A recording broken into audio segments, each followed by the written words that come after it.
Hey everybody, we're back with another comic book spoiler review, and we're further along into the Spider Verse. Here's a universe we'll be covering Spider-Man 1602, in a universe where the history was a little uh, twisted up during the early stages of the discovery of the New World. And we are following along the adventures of Peter Parquois from England, who has traveled to the New World, soon to be dubbed America. And yeah, this is my first time reading Spider-Man 1602. Always thought I heard about it. Always thought it was like a boring concept. You know, as with this whole Spider Verse stuff like that, in different universe Spider-Man, I have like a better appreciation for it. To be honest, not one of my favorite ones, but I figure I'll cover it because he is part of the Spider Verse story that we'll cover at the end of all of this. Uh, but there's a nice little, cool twist and turns with certain characters that we know. Here, as you know, back in the olden days, they used to burn women at the stake for, for those claiming them to be witches. Here, people who might be mutants or even have just special abilities are just dubbed witch breed and normally are just killed outright or just looked down upon or just shunned altogether. Now, at this point, Peter has already been like bitten by this mystical spider. And he always had this interest in spiders. He's always like a weird kid. He used to work for Colonel Nick Fury, who charged him to go to the land of the New World, and or at least Nicholas Fury, that's what he's called, and along with a Captus Ananias Dare, father of Virginia Dare. And if you don't know your history, Virginia Dare is one of those America's original mysteries that to this day has never been solved. Virginia Dare was a woman of the Roanoke colony who had her and a large portion of the population around that area, including some Native American, have just mysteriously disappeared and has never been explained how or why they disappeared. There's certain clues and stuff that was left behind, like I think some kind of mark or something like that, but that's only that's been known and it's never been explained. Here, Dare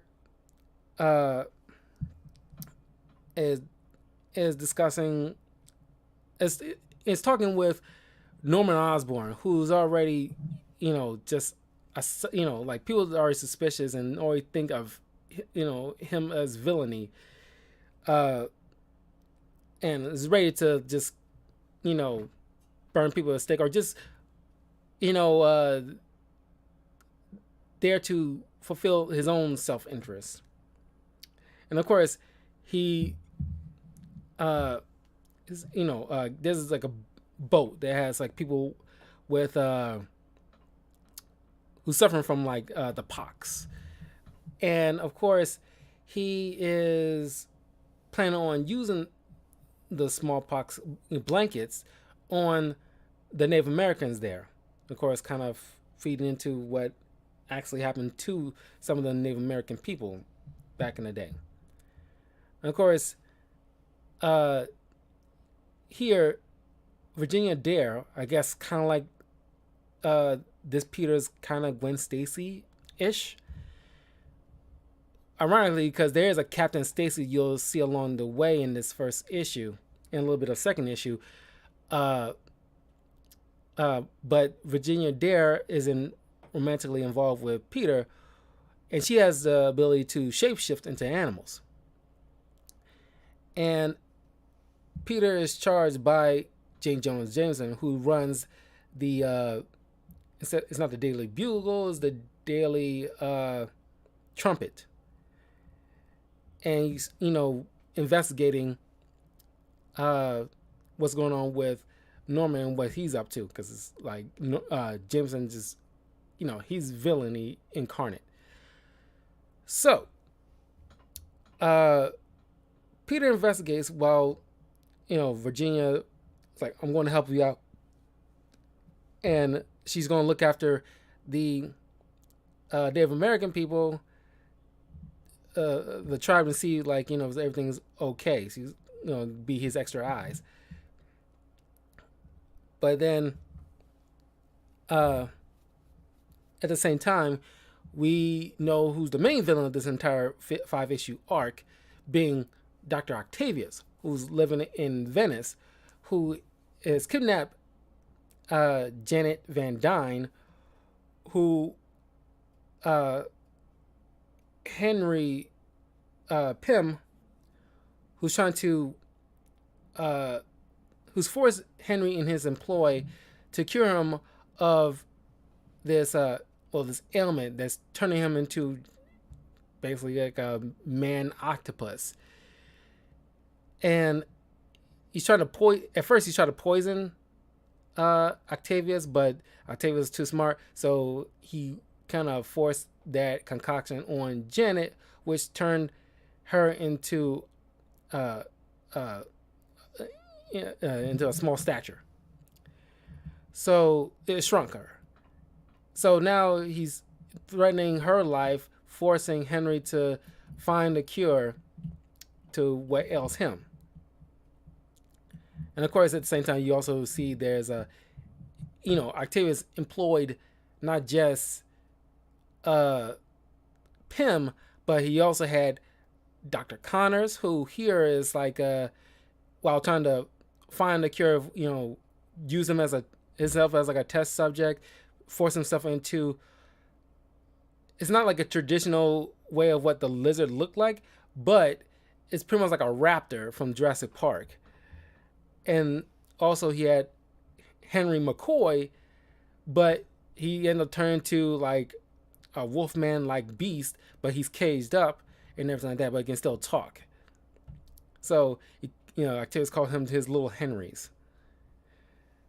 So now he's down to like one scientist who can actually do anything. Of course, they don't call it like science; they call it like philosophy. But it's like on a, it's evolving into what we know to be science.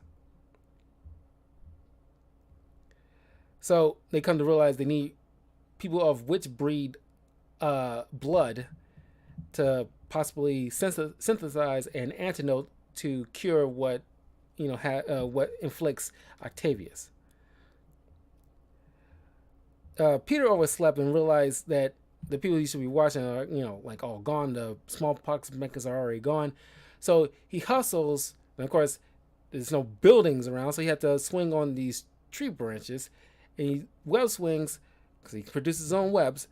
He web swings to the tribe, and they already like starting like handing out the blankets, and of course he takes them all and throws them into a fire, and a fight ensues.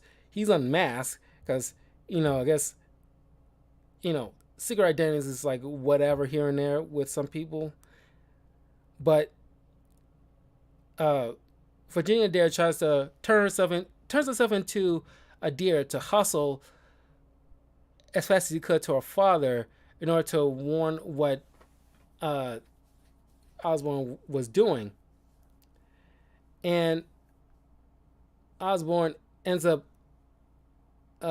shooting Virginia Dare and kills her.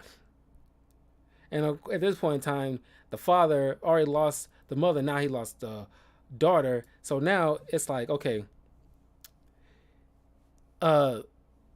he's Osborn is put on trial. Now, since they're trying to establish a new government in the New World that's far different from what was the hierarchy of the Queen and country, they wanted to disband capital punishment or hanging of what was tradition at that time.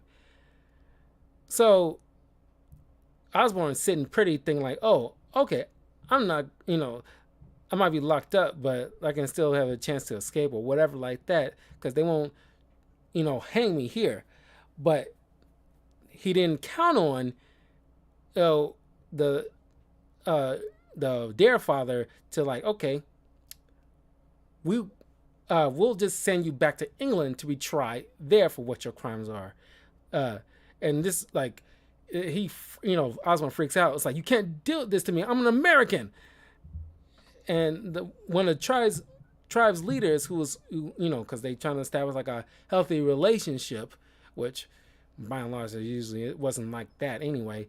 But he asked like, wasn't our judgment not sufficient? And Dare points out to him like, well, they still hang people back in England, so that's why he's freaking out. And he asks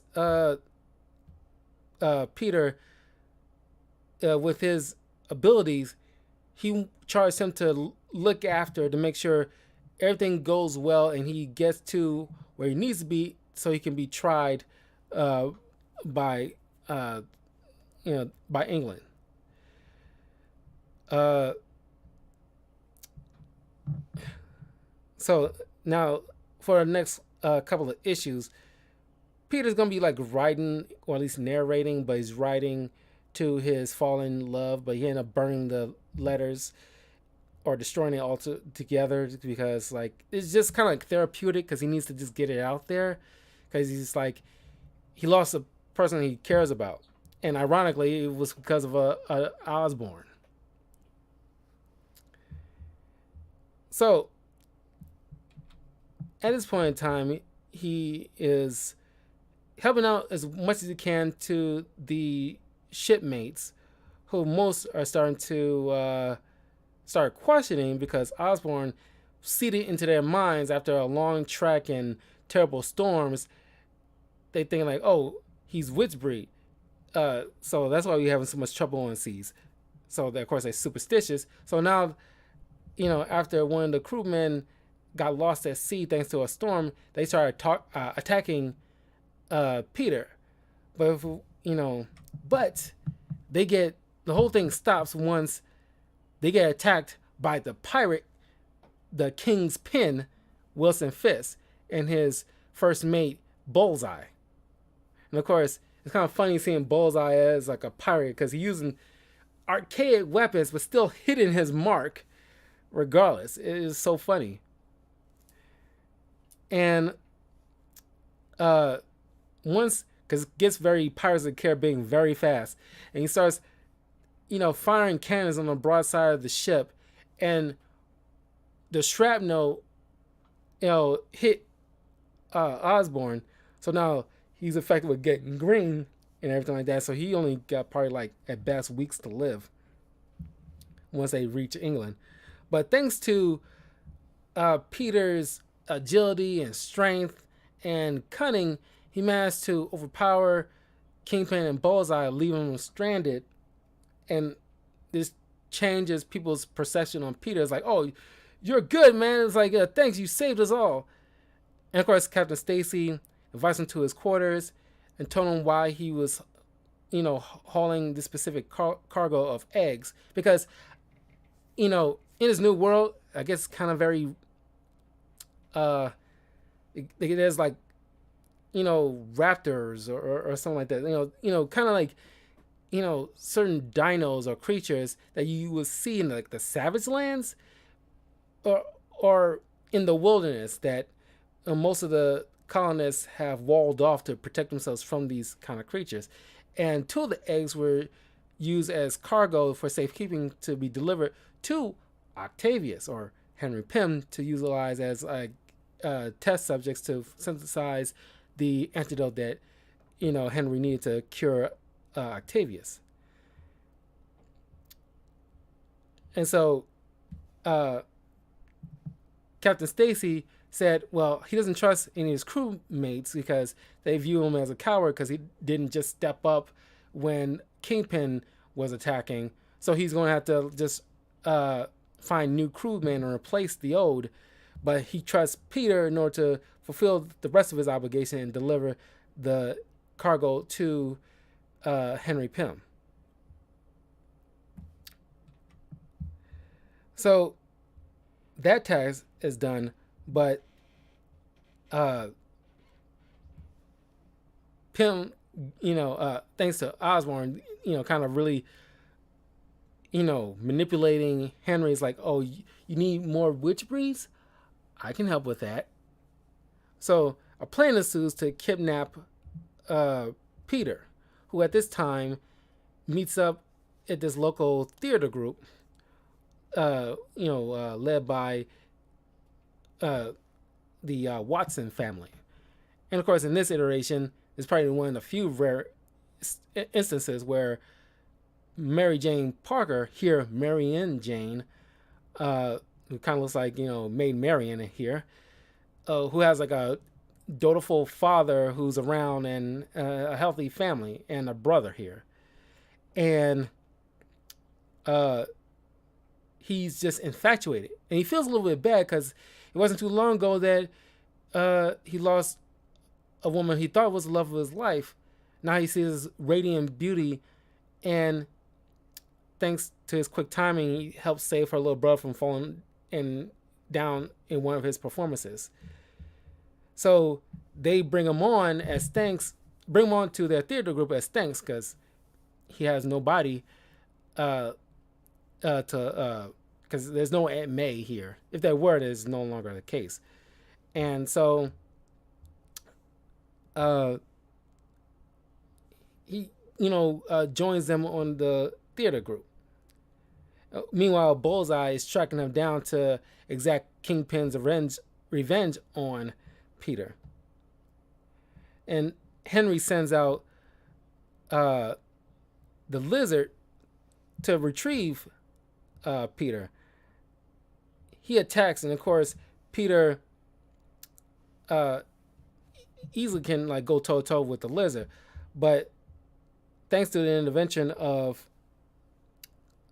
Bullseye trying to throw like a dagger at Peter, but it ends up hitting the Lizard, and they both end up crashing down, both laying unconscious. And thanks to Octavia's men, he brings them in before the proper authorities get to them first. Peter wakes up in Henry's lab with leeches over him, because at that time they think leeches were a cure for a lot of things, or just bloodletting. And they get interrupted by some French musketeers who were the authority figures here. And of course, they're looking at all these monstrosities, like they see Beast and they see all these things, experiments going on. And Peter then made his escape while still dizzy from his blood being taken and stuff like that. He wakes up at an inn where the person running it hands him a letter left by Marion Watson, who said like, hey, I tried waking you up, but a messenger brought this along, and pretty much explained that her and her family couldn't find them and they had to go, and their next stop was going to be in Venice. So that's where Peter started heading off to. Now realizing it's also a trap being laid by Octavius, because they want the blood of Farquhar.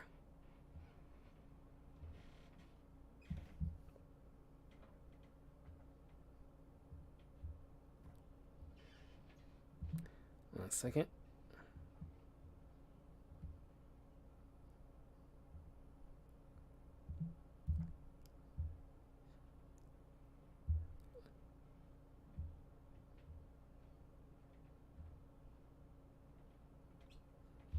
Sorry, the phones want to decide to act up when I'm trying to scour this thing.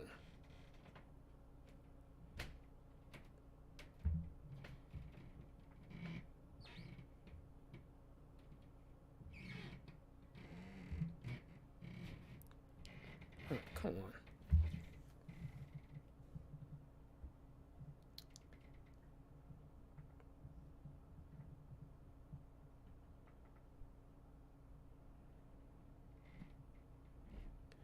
So at this point in time, Henry is experimenting on Osborn, which of course he's going to turn to this universe's uh, Green Goblin, but he looks more like Man Bat. You'll see it in a little bit, but it looks more like Man Bat than I thought for a second it was going to be like the Vulture. It's like it doesn't look like a Green Goblin. Uh, I mean, if he looks more like if they would have made him look more like a gargoyle, they probably would have made it easier. But it seems more reminiscent of like Man Bat. But Peter managed to make his way to Venice, goes to the home or Castle Octavius, uh, or Palazzo della Octavius. I would like to visit Venice at one point, or at least Paris is like definitely on the list. Like, it's not high up on the list, but I think Paris is like a nice, place to visit, as well. The city of lights.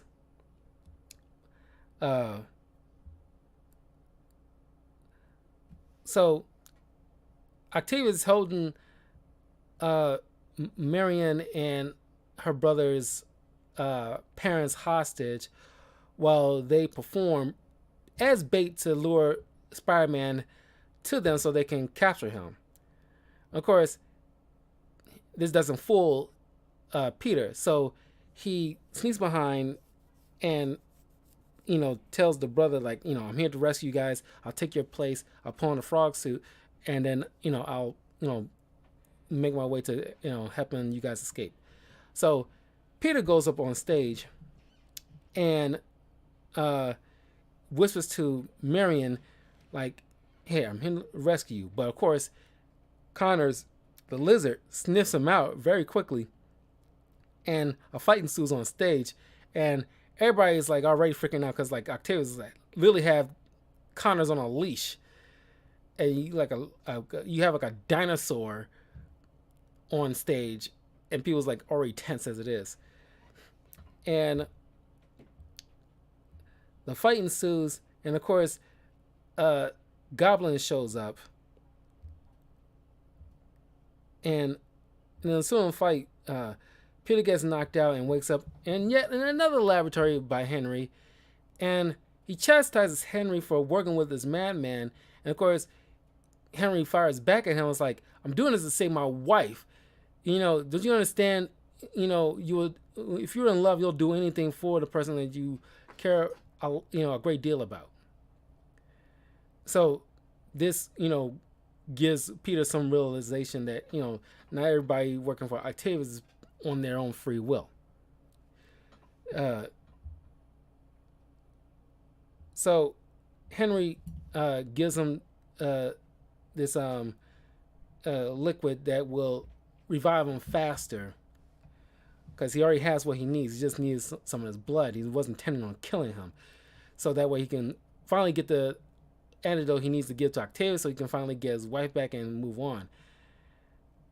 And on his way out, Peter sees the Cage Watson family. Well, helping them escape, he's starting getting attacked by Goblin and the Lizard. And Henry makes his way to the room of Octavius. He sees Octavius' personal guards all dead, and Octavius just fully embracing his octopus form. And it's like, this is a gift. I was a fool thinking it was anything other than that. So he takes the antidote and throws it against the wall, and Henry freaks out, like, I worked so hard making that, and so he starts, looking it off the ground so he can at least try to preserve, at least in his system, so in case he ever needs it, he can always, synthesize another antidote whenever he chooses to.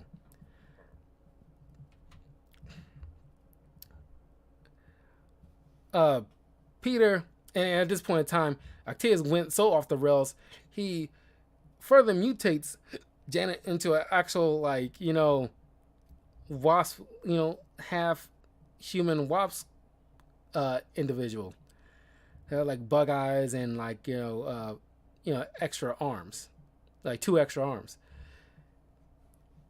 And this is already freaking Henry out, and he just had enough of Octavius. So he tried to, he takes an axe and lops off one of Octavius' tentacles. And of course, thanks to his witch breed abilities, he can regrow his appendages.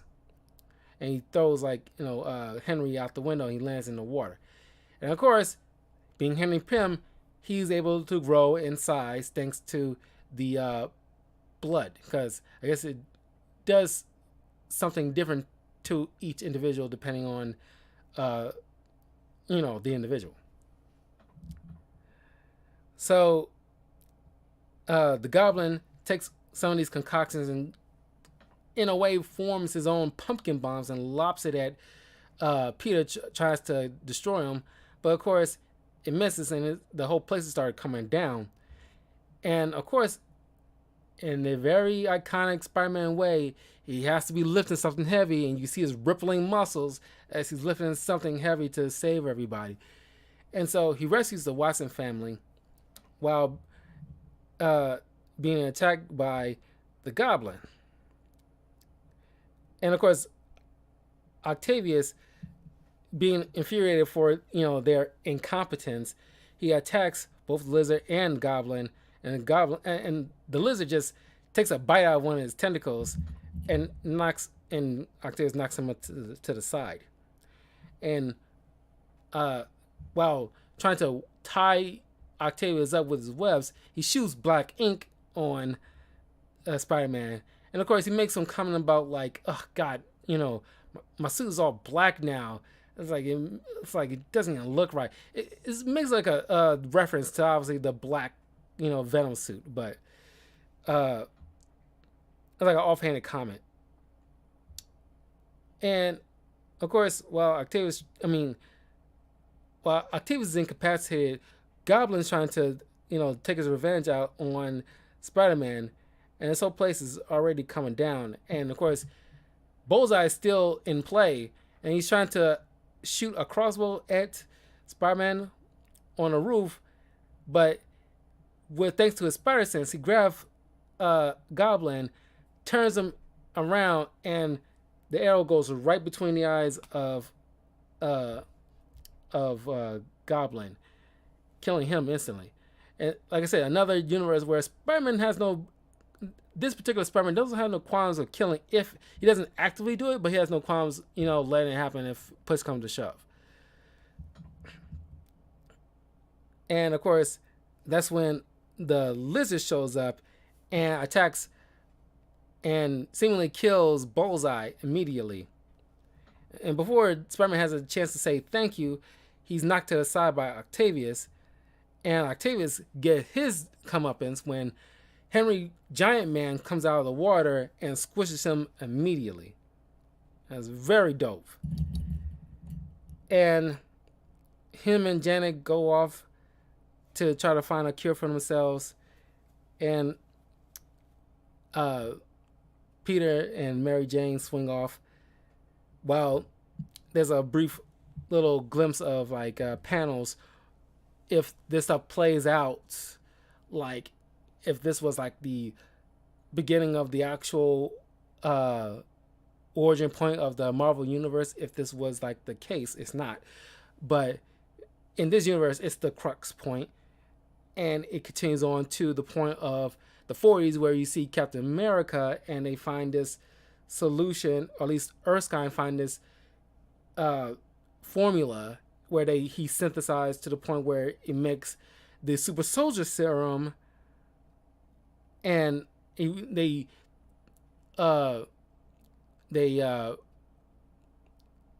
people talking about like, wow, like what fantastical things must have went on way back then.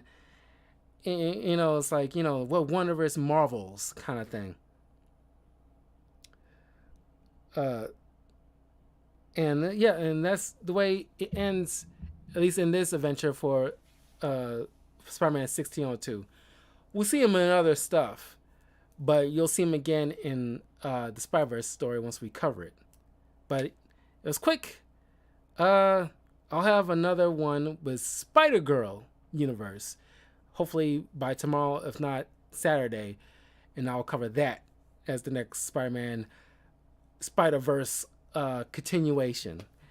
So let me know in the comments below what you think of Spider-Man 1602. Do you like Spider-Man 1602? There's been games I played with this being like an alternate costume. Like I said, it wasn't my favorite variation of Spider-Man, but it might be others. But like, it's alright. I mean, like, it's a dope. I like the art here. It's very old timey, and I love like the narration boxes. Is very like very in cursive writing, very old Victorian era, not Victorian, but like Renaissance era type of writing style. It's very cool. I like that. But the story is cool. I didn't get much thrill out of it as like Mangaverse or even like Spider-Man India, But yeah. So the next subsequent comics I'm gonna be a little bit longer, so it won't be like 2 and 1 in 1 week. So anyway, I will see you guys soon for more Spider-Verse comics to cover. And once I'm done with all the at the Spider-Verse event, I will start getting to a lot of the X-Men related stuff. So look forward to those. So anyway, I'll see you guys soon. Take care. Have a great day. And don't forget to follow me in links in the description below. Share those with your friends, like it, all that stuff. It'll help me out. And look forward to